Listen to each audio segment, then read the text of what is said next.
I bet you could slay one of those mean old dragons. I bet you could do anything. I don't know what you did, but Braith won't even look at me now, so thanks! Alright then.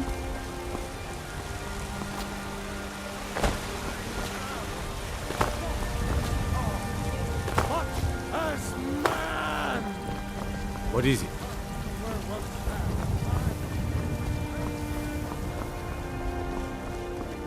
I mostly deal with petty thievery and drunken brawls. Been too long since we've had a good time. Do you get to the Cloud District very often? Oh, what am I saying? Of course you do.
I dare believe we emptied the ball. Sets 1 foot Right in from under our noses. Cut it off. We've scoured the town and I've spoken. Shore's beard. He's going after the eyes of the Falmer? That was Gallus's pet project. If he gets his hands on them, you can be certain he'll be gone for good and set up for life. Agreed. He's taken everything the guild has left, and to go after one of the last greatest heists is just an insult. I've spoken to Carlia and made amends for how the guild's treated her. Now she wishes to speak with both of us. Quickly, we have no time to lose. Until next we meet, lad.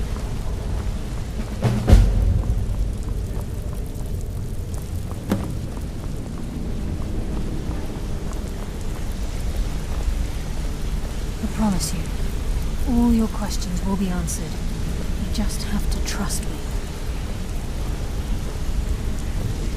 Brynjolf, the time has come to decide Mercer's fate. Until a new guildmaster is chosen, the decision falls to you. Aye, lass. And I've come to a decision. Mercer Frey tried to kill me. Yeah, I guess I have a minute. What do you want? Murdered Gallus and made us question our future. He needs to die. We have to be very careful, Brynjolf. Mercer is a nightingale, an agent of Nocturnal. And it's all true. Everything I heard in the stories. The Nightingales, their allegiance to Nocturnal, and the Twilight Sepulchre. Yes. That's why we need to prepare ourselves and meet Mercer on equal footing. Just outside of Riften, beyond the southeast gate, is a small path cut up the mountainside. At the end of that path is a clearing, and an old standing stone. I'd ask you both to meet me there. I have some preparations of my own to make. I'll meet you at the stone. Come here a second.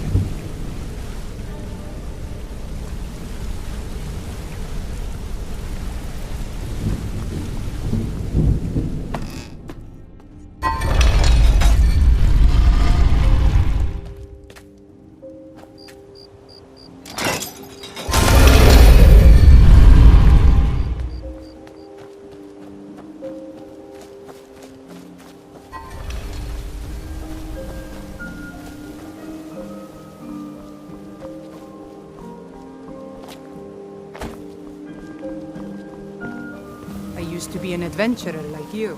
Then I took an arrow in the knee.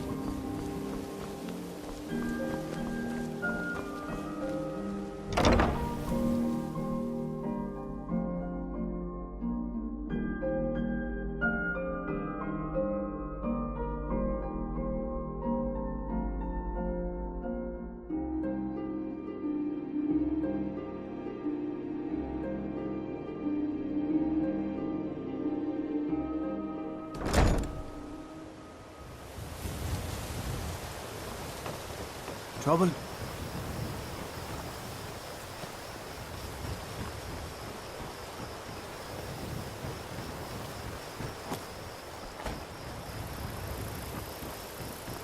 Could have left it.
I'm glad you're here.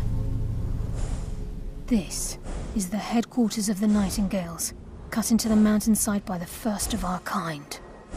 We've come to seek the edge we need to defeat Mercer Frey. If you'll follow me, I'll try to explain on the way.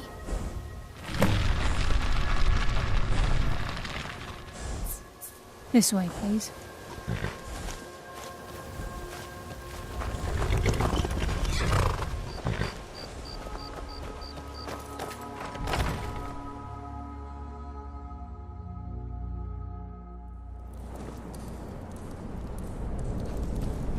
So this is Nightingale Hall.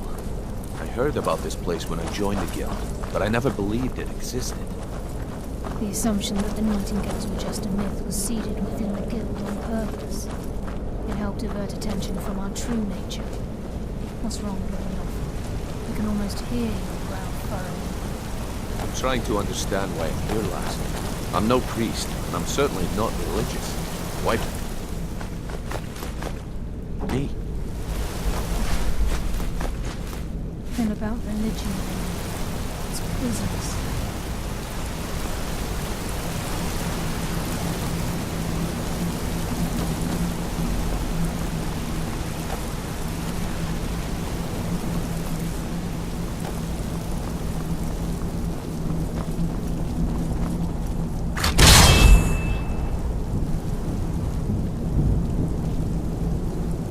I think we can trust Carlia.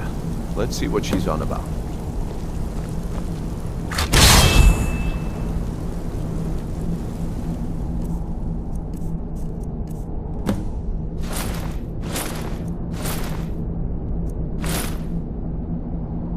This is enough to make your head spin, eh?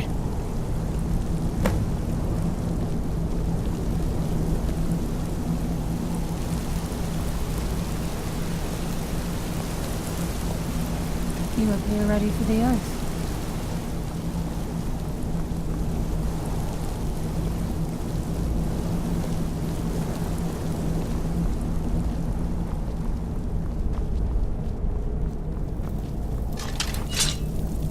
Okay, lass. We've got these get-ups on. Now what?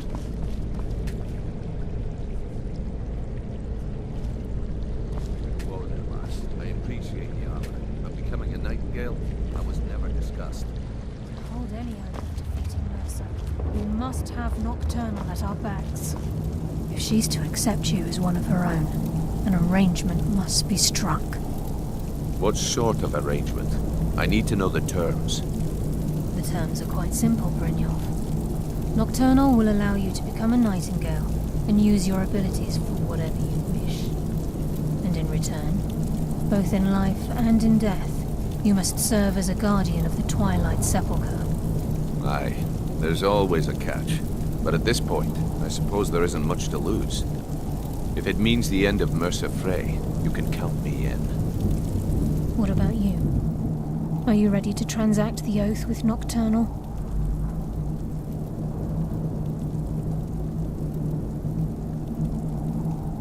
By transacting the oath with Nocturnal, you're entering into a business deal. You'll be provided all of the power and knowledge befitting a nightingale. You're free to use those powers as you see fit, to further your own goals, or the goals of the Thieves' Guild. In return, you'll be required to defend the Twilight Sepulchre and everything within when the need arises. More importantly, upon your death, your spirit will be bound to the Twilight Sepulchre as one of its guardians.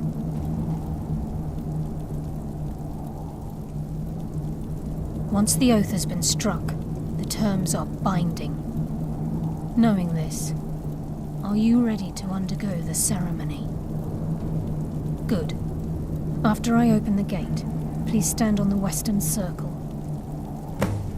Time's wasting, and Mercer's still out there. Let's get this show on the road.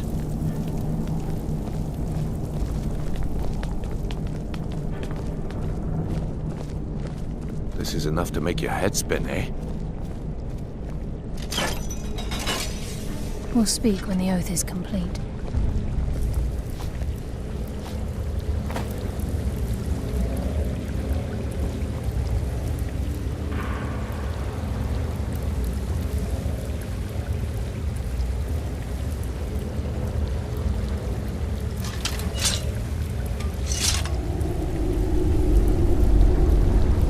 I call upon you, Lady Nocturnal, Queen of Murk and Empress of Shadow.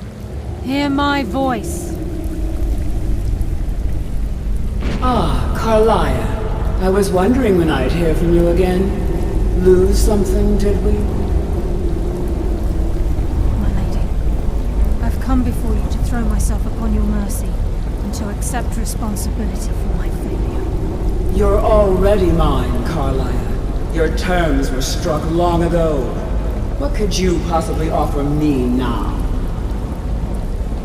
I have two others that wish to transact the oath, to serve you both in life and in death. You surprised me, Carlia. This offer is definitely weighted in my favor.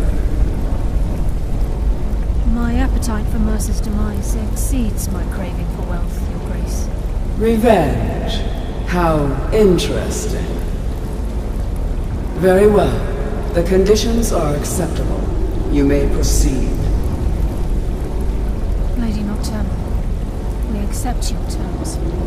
We dedicate ourselves to you as both your avengers and your sentinels. We will honor our agreement in this life and the next until your conditions have been met. Very well. I name your initiates Nightingale, and I restore your status to the same, Carlisle. And in the future, I'd suggest you refrain from disappointing me again.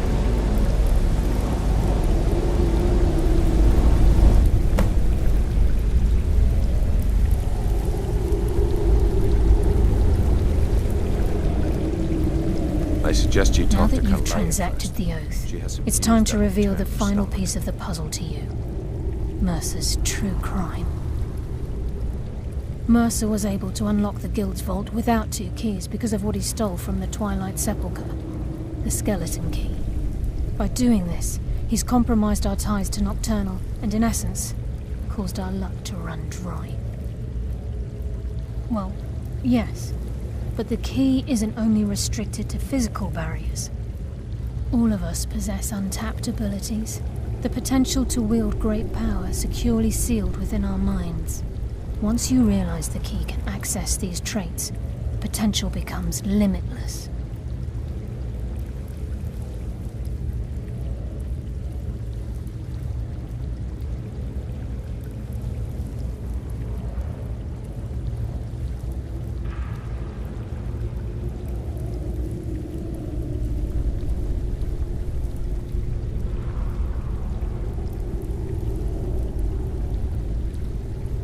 Although it would benefit the Guild more than you can imagine, in the end it would do more harm than good. If the key isn't returned to its lock in the Twilight Sepulchre, things will never be the same for the Guild. As time passed, our luck would diminish to the point of non-existence, and whether you know it or not, our uncanny luck defines our trade. Very true. In our line of work, it's quite rare we set out to return a stolen item to its rightful owner. Before we depart, Brynjolf has some business to discuss.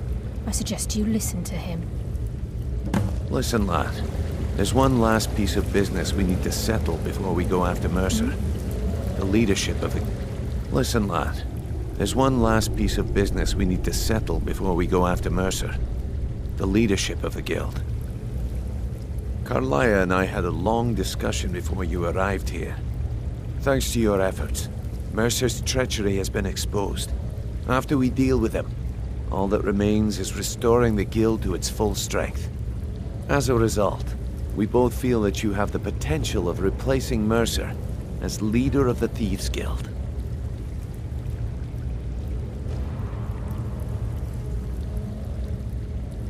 I've been at this game a long time, my friend. A long time. I've stolen trinkets from nobles and framed priests for murder. I'm good at what I do, maybe even one of the best, but it's all I know.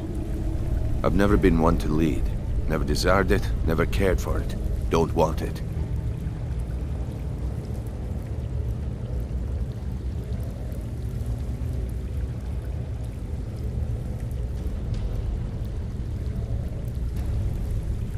Look, everyone in the Guild admires what you've done. Maybe they won't come out and simply tell you, but I promise you it's true. And now they know Mercer never genuinely cared about the Guild.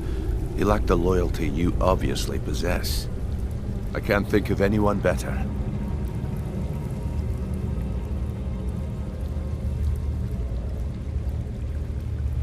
Well, we have a bit of an errand to run before your coronation, so don't get sentimental on me now. Then it's decided. When this is all over and Delvin's contacts assure me that we've regained our footing in Skyrim, we'll handle the details. Until then, we have quite the task ahead. I've been poring over the plans you brought us, and I'm convinced the eyes of the Falmer are in the Dwarven ruins at Erkenthand. Carlyle and I will meet you there.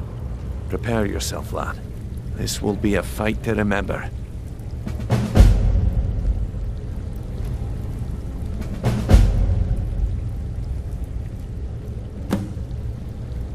If you would have asked me that yesterday, I'd have said no. But now I think our chances have improved. Look, call me crazy if you like, but I trust Carlyle. I don't think she'd lead us down a suicidal path. Besides, I'd rather die with some of Mercer's blood on my blade than spend the rest of my life regretting that I ran the other way. Aye, and some of what Carlyle said is starting to make sense. Mercer may have damaged our reputation and raided our coffers, but this goes well beyond even his twisted form of larceny. Old Delvin kept calling it a curse, and we all laughed at him. Looks like the joke's on us. Until next we meet, lad.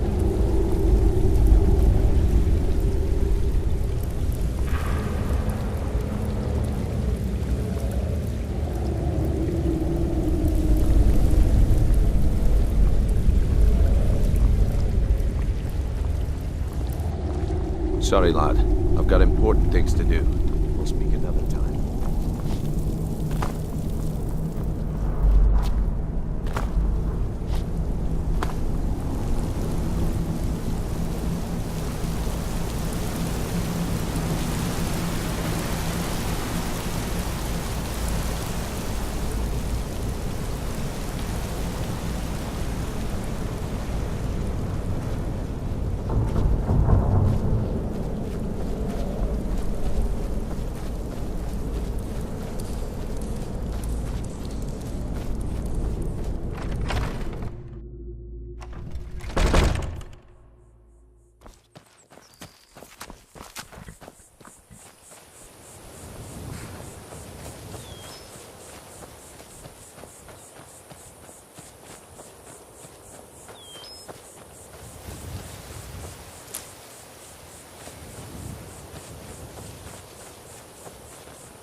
I ain't done nothing.